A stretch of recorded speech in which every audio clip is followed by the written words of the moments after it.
Bismillahirrahmanirrahim. Lecture of Chemistry for 9th class. Today we will learn about Avogadro's number. So students, we need to know that what is Avogadro's number.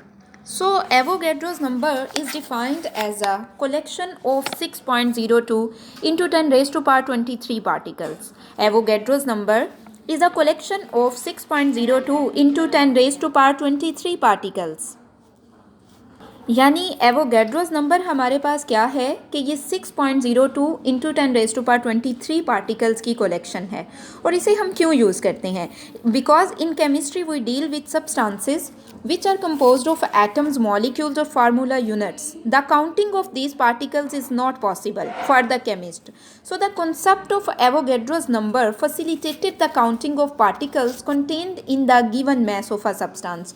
अब हम Avogadro's number को क्यों use करते हैं? जैसा कि मैंने अभी आपको ये बताया कि Avogadro's number हमारे पास क्या है 6.02 इंटू 10 रेज टू पावर 23। और इसकी हमें क्यों ज़रूरत पड़ती है? क्योंकि हम ये जानते हैं कि अगर हम डिफरेंट जो हैं वो सब्सटेंसेस की बात करें, उनमें या तो एटम्स होते हैं या उनके अंदर जो हैं वो फार्मूला यूनिट्स होते हैं या उनके अंदर मॉलिक्यूल्स होते हैं। और इन एटम्स को, फार्मूला यूनिट्स को और मॉलिक्यूल्स को काउंट करना पॉसिबल नहीं है। तो हम क्या करते हैं, हम ये एवोगैड्रोस नंबर यूज़ कर लेते हैं जो कि हमें फैसिलिटेट करता है कि हम नंबर ऑफ़ पार्टिकल्स को काउंट कर सकें। और एवोगैड्रोस नंबर को हम जिस सिंबल से रिप्रेजेंट करते हैं वो है Na।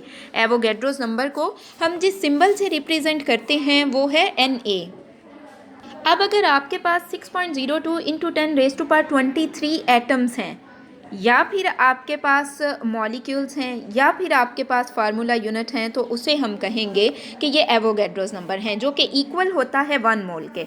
वो इक्वल किसके होता है? वो इक्वल होता है 1 मोल के।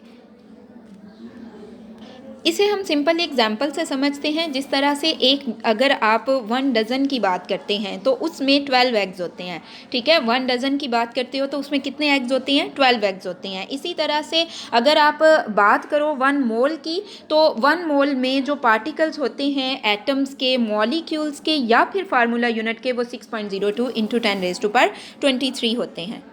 इसी तरह से अगर आप कार्बन के इतने पार्टिकल्स ले लो तो बच्चे वो भी 1 मोल के इक्वल हैं। अगर आप वाटर के 6.02 into 10 raise to power 23 particles ले लो, मॉलिक्यूल्स ले लो, तो वो भी 1 मोल के इक्वल होते हैं। और अगर आप सोडियम क्लोराइड के 6.02 into 10 raise to power 23 formula units ले लेते हैं तो वो भी 1 मोल के इक्वल होते हैं। ओके, अब हम एक और एग्जांपल से इसको समझते हैं। लाइक हमारे पास वाटर का फार्मूला होता है H2O, ठीक है। अब अगर हम वाटर में ये देखना चाहते हैं कि इसमें कितने मॉलिक्यूल्स हैं या कितने एटम्स प्रेजेंट हैं, तो हम क्या करते हैं कि इसमें हाइड्रोजन के 2 एटम्स हैं, तो हम एवोगैड्रोस नंबर जो कि 6.02 इंटू 10 रेज टू पावर 23 है, इसको 2 से मल्टीप्लाई कर देते हैं। हम क्या करते हैं, इसको 2 से मल्टीप्लाई कर देते हैं। और इसके साथ हमारे पास एक ऑक्सीजन एटम है, तो हमारे पास जो आंसर आता है इसको मल्टीप्लाई करने के बाद उसमें हम मज़ीद 6.02 into 10 raise to power 23 particles add करते हैं, ठीक है। 23 हम इसमें ऐड करते हैं तो हमें इससे ये पता चलता है कि 1 मोल में कितने एटम्स प्रेजेंट हैं। यानी वाटर के 1 मोल में हमारे पास कितने एटम्स प्रेजेंट हैं हाइड्रोजन और ऑक्सीजन के। और इसी तरह से आपके पास सोडियम क्लोराइड की एग्जांपल है। सो सोडियम क्लोराइड की एग्जांपल के लिए आप क्या करेंगे, 6.02 into 10 raise to power 23 particle हैं सोडियम के और इतने ही पार्टिकल हैं क्लोरीन के। जब आप इनको ऐड करते हैं तो आपके पास जो आंसर आ जाता है वो आपके पास होता है 12.04 इंटू 10 रेज टू पावर 23।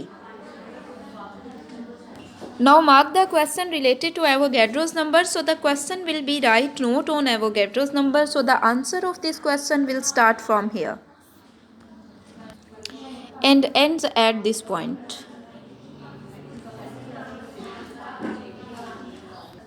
अब उर्दू मीडियम वाले स्टूडेंट्स क्वेश्चन मार्क कर लीजिए। तो क्वेश्चन जो आपको यहाँ से आएगा वो ये है कि write note on Avogadro's number. So इसका आंसर आप यहाँ से यहाँ तक लिखेंगे।